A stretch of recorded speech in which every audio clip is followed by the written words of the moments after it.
Maybe movies. I'm glad you guys got my memo about the whole t-shirt combo. Oh, well, I just think it's good to teamwork. You just never responded back, so I didn't know if you got that. Oh, sorry, I just thought you... Oh, never mind. I thought it was just strength in unity. One of us. That was slightly strange.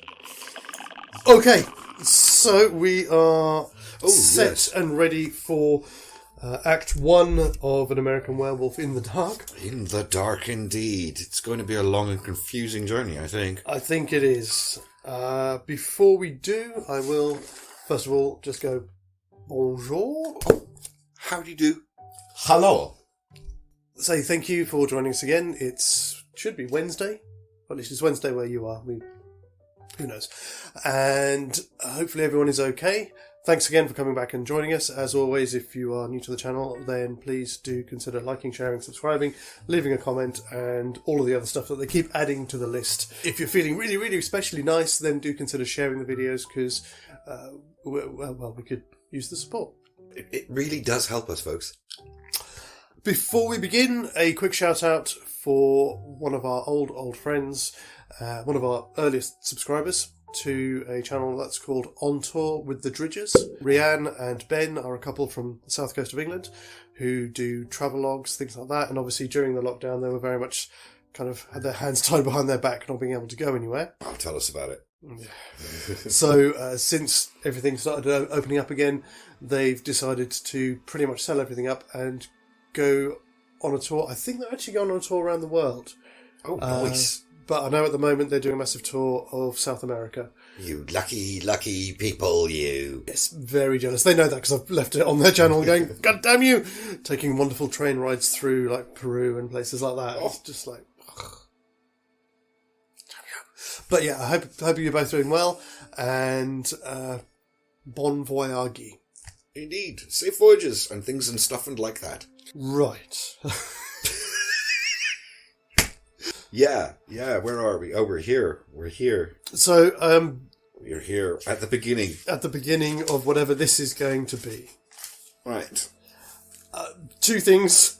I don't know, you might not know because I don't know if you've seen it, but this is kind of your fault because every time now I watch Near Dark and I'm watching Caleb, I just see General Talbot.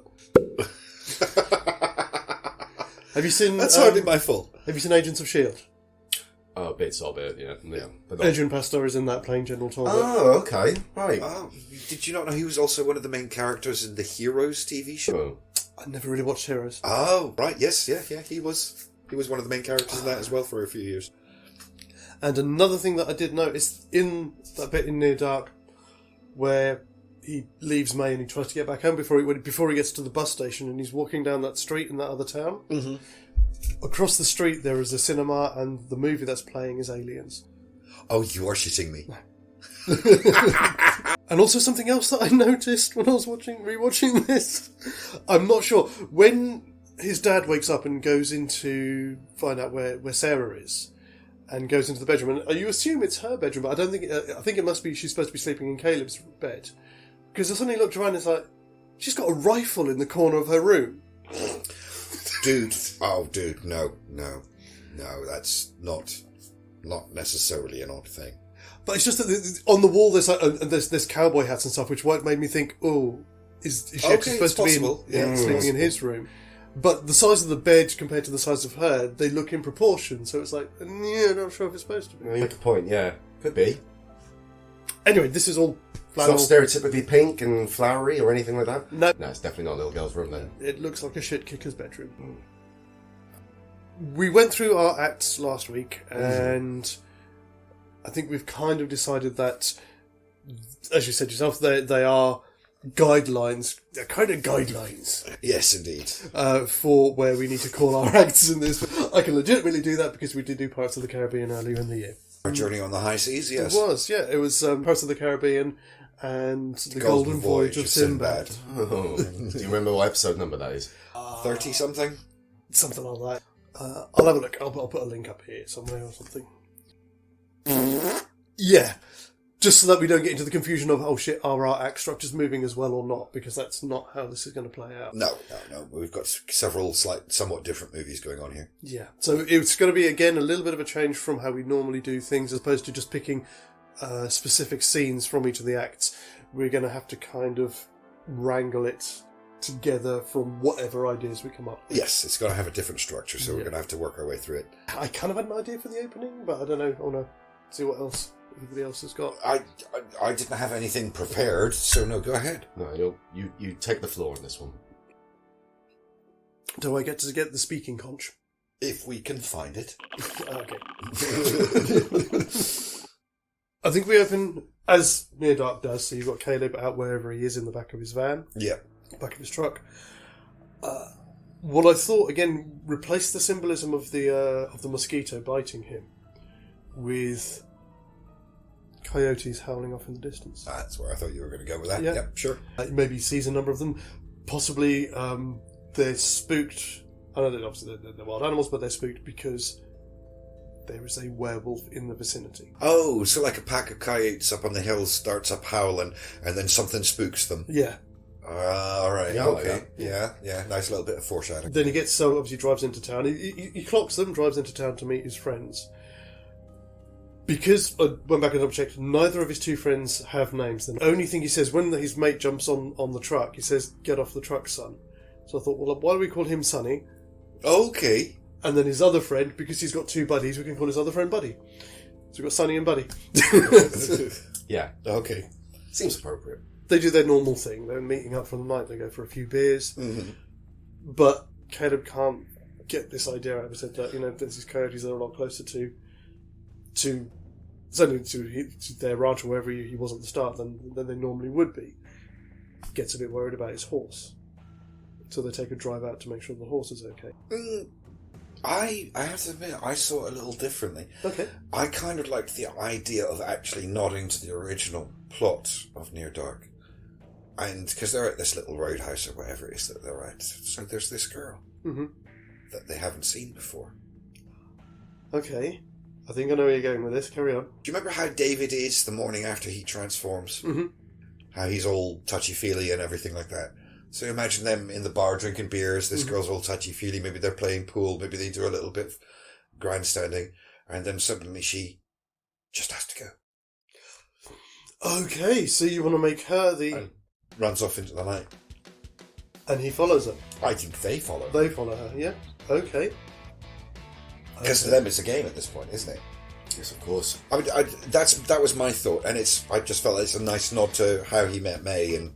Yeah. It's I'm not with important. Sam on that one, actually, yeah, because I liked your idea at the beginning with the pack of wolves or coyotes and all that. But I always imagined that it was going to be like that Caleb meets somebody. Which would be May, I guess, and then... It holds more water than what I had. It's that what I was thinking there. I was simply trying to fit those scenes in and trying to make the story fit into getting to those locations. So it does feel like a bit of a reach. So no, that works a lot better. Yeah. I thought you were going to go a different way with that, but I'll touch on that again in a bit. Okay. But that was my initial thought, that because you've still got that hot bloodedness driving them off into the night to pursue this girl. And of course, when things go south, it's going to take them a few minutes to realise because they're not thinking with their proper head.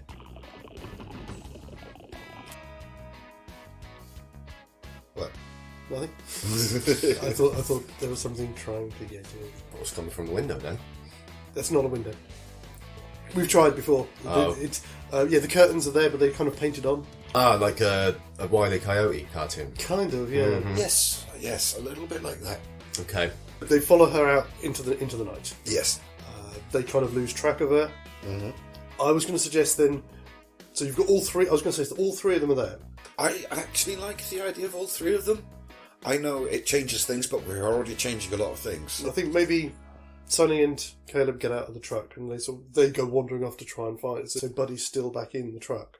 Which again, I thought if we keep him back in the truck, then while the other two will... So Sonny will be the one who gets attacked and killed in the place of Jack. Buddy can still be there. I was going to kill both of them. You were going to kill both of them? Yes. Okay. That's where I was going with that one. I don't know. I don't Certainly know. creates a horror element, more deaths. So are they both going to come back then as undead? Yeah, absolutely. That's what I was thinking. I know it's only like literally a few moments, but there's one of them who's clearly a goofball and almost, constantly crossing boundaries and things like that. And then the other one who's much more playful and friendly. So you've got these two different personalities, like a demon and an angel on his shoulder. Mm. Am I adding layers? I think that is. What do you reckon? Like an onion, baby. He hasn't said yes yet. Yeah, go on then. Yeah. So I see you two are on one, right? First, Yep. They're all there for the taking. Oh, you're putting on your books now, not on your chesticles. On the books. I've decided to keep them on. I've started keeping them in here, so I've got them as a record. all right. Are we going to cheek in the thing where Caleb gets tripped up or something, or his mate kind of pushes him and he trips over a stone, and while he's going to get up, the thing attacks? Sonny and Caleb go in one direction, and Bud goes in the other direction. Now, man, I'll catch you up. I've got to go and train the lizard. The infamous let's split up sort of cliche. Yeah. And then, of course, that's the moment, they've separated out, they've gone out for a moment, and then there's that howl, that awful haunting howl. And then in the distance they hear Buddy screaming. And they turn and they start running back to the truck. And yes, David trips. Mm-hmm. And we have our little moment. And are we saying that Bud has already been got at this point? Absolutely. Oh no, an off-screen death. That's a line from this film. I think that's worth one. Yeah, it is. What? Coming up with a line? Yeah, why not? Oh, okay, yeah, thank you. Our only problem with this setup is if they're out in the middle of the back of Beyond, there's no one around to kill the werewolf. So they would all die. That's why I thought somebody has to be armed. Somebody has to have something that they can kill the werewolf with. So would it be a shotgun still? Or could it be like a revolver? It could be anything, because that was the other thing I was going to say about both of these films. They're kind of uncommon genre films. Neither of them are particularly gothic in their approach, which is kind of quite nice. Which again makes them a nice pair of films to play around with. Vampirism can be killed with a transfusion. Werewolves can be killed by ordinary bullets. Yes. That's right. Yeah, not silver bullets, right? Yeah, don't feed into the tropes of the creatures, which is nice. In Near Dark, there's no garlic or... No. None of that. Crucifix. No fangs, no garlic, no crucifix, none of that, yeah. What I was thinking, sorry, I kind of have to rewind a bit, but something's been killing the animals locally last couple of days. And of course, we heard the coyotes earlier on. Somebody thinks there might be a rabid coyote out there. Okay. We probably even bumped into them earlier on because they were getting in there, getting a few beers before they went out on a round to go looking for the coyote that's been killing all the... So they could even have a conversation with them. What are you guys up to? Oh yeah, we're going to go out hunting something rounding up the wildlife. Just picked up a few brewskis for the trip. Because these aren't like the people from the Slaughtered Lamb. Nobody can know that it was a werewolf. Could be the same people from the bar, like a bar staff. Because if he's met May at a bar and all that, could it actually be like someone like a barman who has a shotgun underneath the... Yeah, that could be them that go out hunting. And then they go out and he actually is the one that shoots a but werewolf. It's just in this setup, they wouldn't know that a werewolf is in the area. They just think it's a creature. Like an urban animal. myth. Yeah. Well, no, they just think it's an animal. They don't know. So we can't have that bit where, when obviously just before David passes out, he sees that it's turned back into a man. An old man, yeah. It's fine in that setup because the people who kill it know what to expect. It's going to raise too many questions in this setup because they're not expecting a werewolf. So we need to cheek it in some fashion that when they shoot the creature, it falls off a cliff or something, so they never actually see the body. They never see the transformation. Yeah. But they would have more of a motive then to kill the dog if they knew, or the creature if they knew that it's not actually going to be some sort of monster. Yeah. They've got more of a motive to shoot it because it's they just shoot a dog. it sort of runs off into the night, they chase after it, keep firing at it, and then it goes off the edge of a cliff or something. Yep. And they go, yeah, well, that'll take care of that. So we, the viewer, get a cutaway down to the bottom of the cliff where the bodies were. Yes. But they don't actually see the body. They think they've killed a coyote or something. Yeah. I like that. Cool. Are we going to do the same kind of thing then? We're going to fast forward 3 weeks that he's been convalescing? I mean, we haven't said like how badly injured Caleb has been in this incident.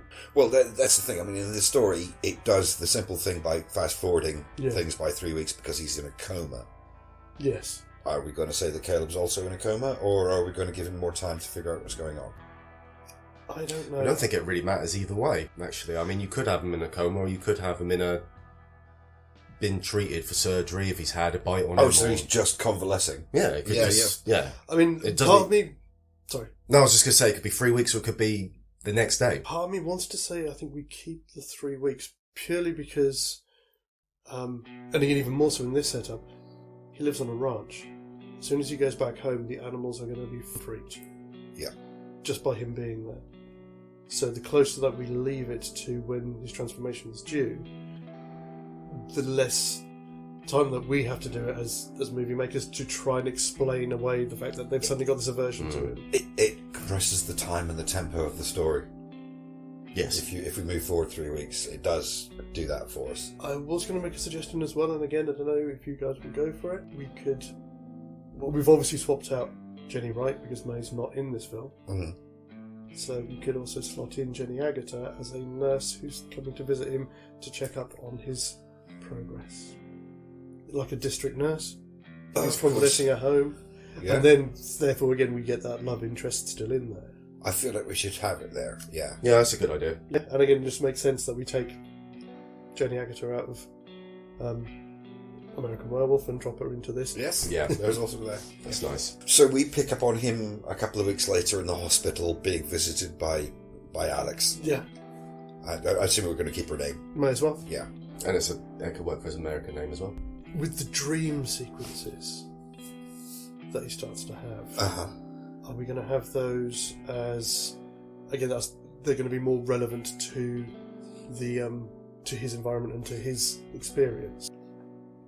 He's not... I mean, we could keep it as being in the woods, but I mean, I suppose... Is Oklahoma quite a woody area? Well, it doesn't look like it is from those things. No, I was going to say, I didn't see anything like that. Yeah, no, but I mean, why does that matter? It's about his dreams of nature. That's what they are. He's not in a forest. He doesn't live in a forest at home. I just thought we could It's tie him in... having dreams about the forest and hunting. I just thought we could tie in something like... it was like the idea of Native American myth of the skinwalkers. Mm-hmm.